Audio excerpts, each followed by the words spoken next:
So ang nag-request ani shout out diha kang brother Aldrin Tipra, my brother in faith mga ka-farmers. Maayong adlaw na usab din ha kaninyo mga ka-farmers.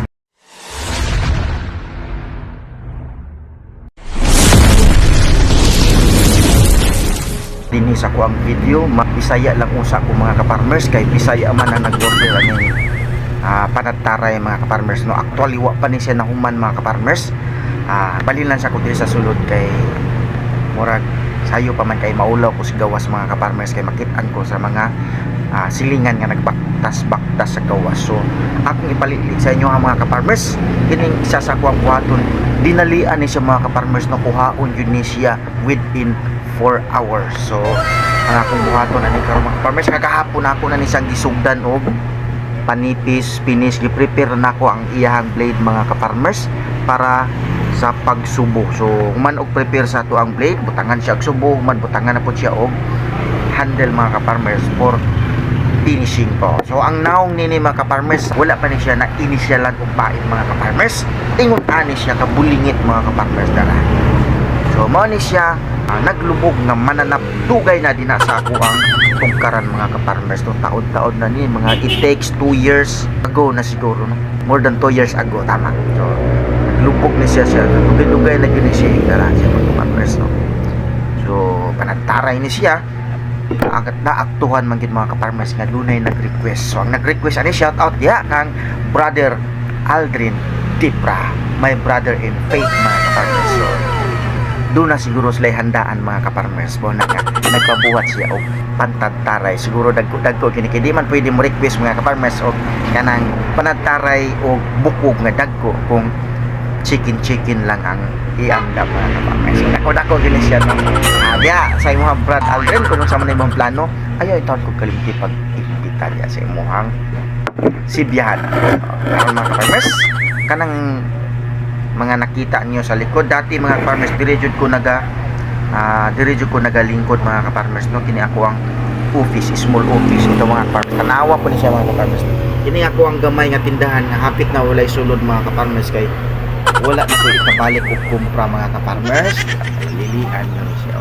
Basin di ganahan mo nga magtiwas ani ako ang produkto mga ka-farmers no. Nakita na ko sa inyo ha, wala para na farmers akong ipaila-ila din ha sa inyo ha nga sa mga wala pa makailaan ni no, mao ni siya ang gitawag na muog guna. So ang guna mga ka-farmers, tulo ni siya, natay small, natay medium, napud tay large, pero wala tay extra large mga ka-farmers no. Dili na siya uso ang extra large kay kung doon na manggali mo labaw pa sa large mga ka-farmers, dili na siya tawagon nga extra large, tawagon na siya og mistiso nga guna. So kana nga termino gikan gyud na sa kang artimata, katong artimata mga ka-farmers nga amahan pa jud ni kulas mata. So mao ni siya nga tuang large. So ubay-ubay pa nino sa mga naay mga lampisahon diya sa inyong mga tugkaran, sa inyong mga nataran. Diyan na po mga farmers, pag abil na mo ni ani napud tay medium. So doon na ni siya mga prices mga ka-farmers no, mag PM lang mo sa kuha. So para makaandam-andam mo natay prices nga nakabutang da 300 pesos, pero worthy po ang inyong 300 pesos mga ka-farmers kay lapad-lapad o taas-taas kini siya nga guna mga ka-farmers. Mura na pod siya mistiso no, mistiso ata. So para sa mga ka-farmers to doon na po tayo panlampisa mga ka-farmers na sanggot. Kini siya mo ni siya ang isa sa panumbahay slashing number 4. So nubo lang siya. So ang original nga panumbahay mga ka-farmers nagid siya sukod 3x17. So mo na siya. Ako ang mapalantaw din natin yung mga ka-farmers. So diri nahawa na gid siya mga ka-farmers. So hawa na ginasira kay wala na tayo ikauli. Sige lang taong baligya pero way uli-uli sa to ang mga tinda mga ka-farmers, katawanan kaayo. Nganong niabot man ko doon dapita mga ka-farmers. Nganong niabot man ko ditong dapita mga ka-farmers. So ang ako agid tang focus karon kanilang gid unta mga ka-farmers kining pag fix ani atong panagtaray mga ka-farmers kay dinalian ini siya. So akong buhaton karon mga ka-farmers, butangan ako nig subo, butangan ako handle, i-finish nako, i-polish nako, hantod nga mahingpit na gid ang iyang pagka panataray. So pani ko ninyo diri dapita mga ka-farmers aron mahibalo kamo mga ka-farmers kung saan ako ni siya pag tirada. Pani ko ninyo diri dapita. So gikan dito sa sulod sa tuang gamay nga tindahan mga ka-farmers, mo explore na pud ta diri sa gawas nga bahin sa tuang tindahan. So naa diri na himutang nga tuang pugon. So ako na ni siyang gihalingan daan mga ka-farmers.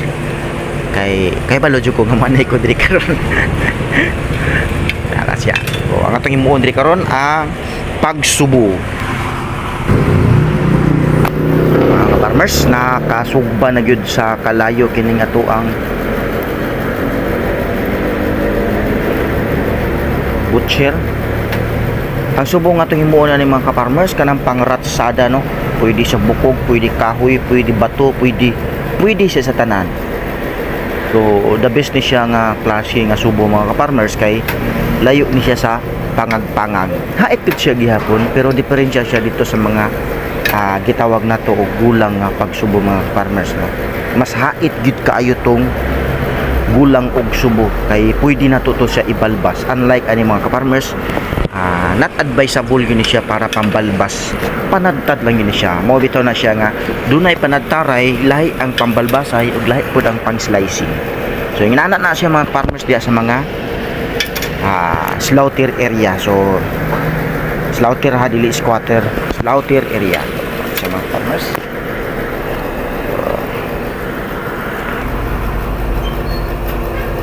Kaya siya, nabaga na siya mga ka-farmers. Ato na ni siyang isaw-saw diri sa tuang mantika. Oops, tara. Ani ang pagsubo, no? Sa mga nakasunod pa kurmenti din sa ako ang video, shout out diha sa mga followers. Wala ko kaila kay sa mga pangalan, no? Kay kalit lang man sila og lantaw, usahay pod. Mawala, mutunga, mawala. Yung siga siya gamay mga farmers, no? Agig pagkurat, pangurat. As usual, mao ni siya ang ato ang subo mga farmers. Kanyo makita puti nga bahin diri sa iyang suwab.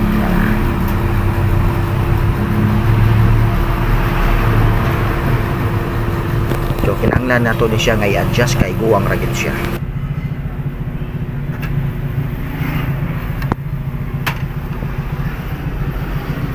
So mao ni siya ang adjustment sa subo mga ka-farmers, no? Ibalik na to siya og hawb din sa pugon para mubalik siya og init. Kaya ang init mga ka-farmers, mao na siya ang nagdala og adjustment sa subo. So anamon lang pud nato siya og tan-aw kay basin pud og masubrahan siya, mahilaw na pud siya, no? So tara, balik na to siya dali mga ka-farmers para pulido gyud siya.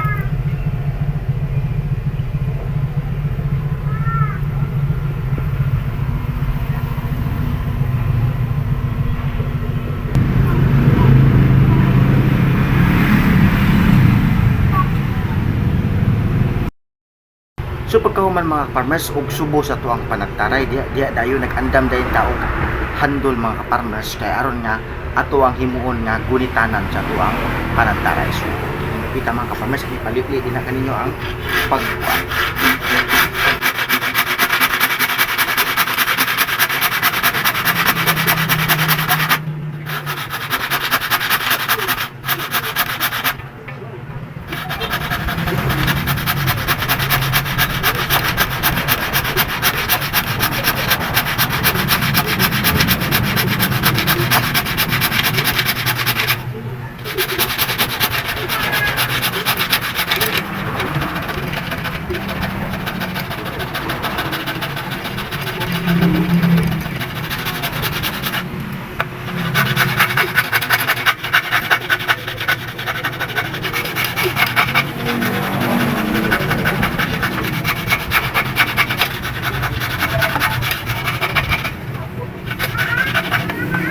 Akong gibaling ako ang gabas mga ka-farmers para mapadako o mapadako. Pero nakuha pa siyang mapawangwang ang iyang isi mga ka-farmers. Kinahanglan jud siyang wangwangon ang gisi ani nga to ang gisi o islat, no? Islat lang nato para dili kay ngilingig paminaw, no? Wangwangon ang iyang gisi ay islat kay aron nga inagbutang sa pulan baga og dako-dako itong pulan mga farmers, baga para malikayan ang iyang pagkagisi. Kung dako ang ibutang magisi siya. So mao na siya purpose ani balihon ako ang kabas kay para dako ang iyang wangwang.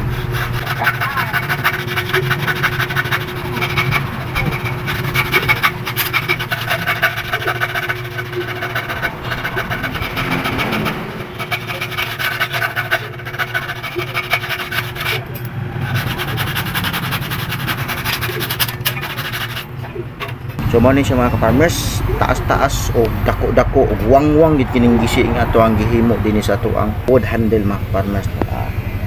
Ang sunod na itong himuon ni karon mga farmers mao na po ng pagtaod na to og sing-sing. So mo ni siya mga ka-farmers no ang ato ang handle nga gibutangan kaganina og gisi dara.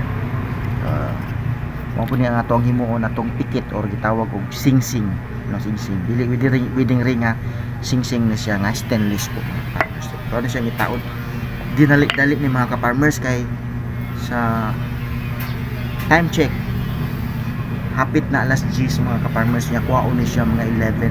So kuha na kayo no kanang kulpa na kayo siya paminaw kulpa kayo sa paminawon mga ka-farmers kay hapit na alas 10 niya 10:30 kuhaon na pag sa pagbutang og handle mga ka-farmers ang di pa taga-sabaan na ni tol yung ka na tol mga langan tagamay watuwat di ka mo sayo kag abot tol farmers kaya dili man po pwede ko trabaho ko na to ni siya nga pinadagan mga kapatid kinahanglan jud nga tuad yun ni siya paspasan no bahala og dili matarong basta dili lang siya pinadagan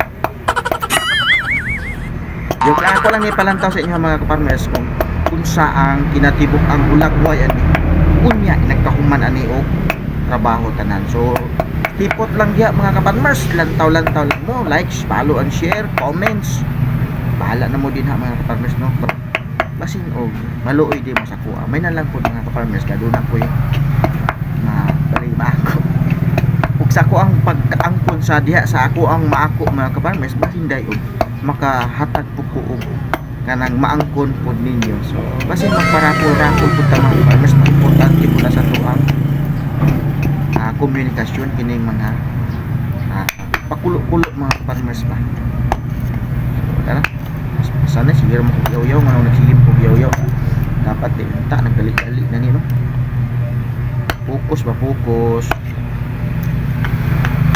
tara ano man po ning magdali-dali tanong ha imbis nga magdali-dali ni noon ta daghan nang manong kay og malangan no pero karon wa gyud nagsamok-samok ko ako rang baba mga farmers nagsamok-samok kugyaw-yaw no kasagdihi lang ko ninyo mao na gini ako so siya lang po siya marungon siguro gamay halag gamay lang pagkahuman ani mga ka-farmers ako pa ba yung butangan o epoxy tanawa niya ligtun din siya pero temporary lang yun siya pinigits kaya para dili po siya masino gamiton siya pinakalit pa wait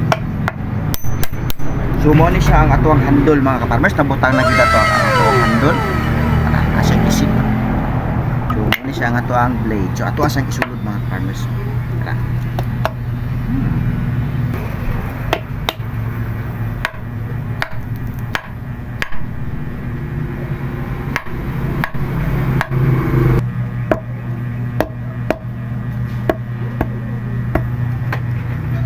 so mo na siya mga farmers ato nang nataod ang pulan so mo na ni ang ato ang suraw yang lagway so ato ani siyang sapsapan mga farmers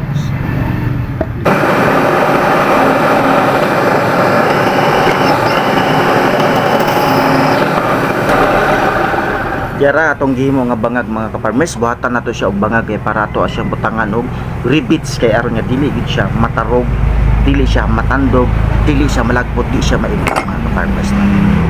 Speaking of dili maibot, ayaw na niya pala bihi og seryoso nang dili maibot mga ka-farmers.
Ug palihog ko ninyo mga ka-farmers, atangin ninyo ang sumpay nini ako ang pagkumbati nako nining maong panagtaray. Sa sunod po na video nga akong ipalantaw mga ka-farmers. Hangtod din lang una. Daghang kayong salamat sa inyong pagkuman. Bye-bye.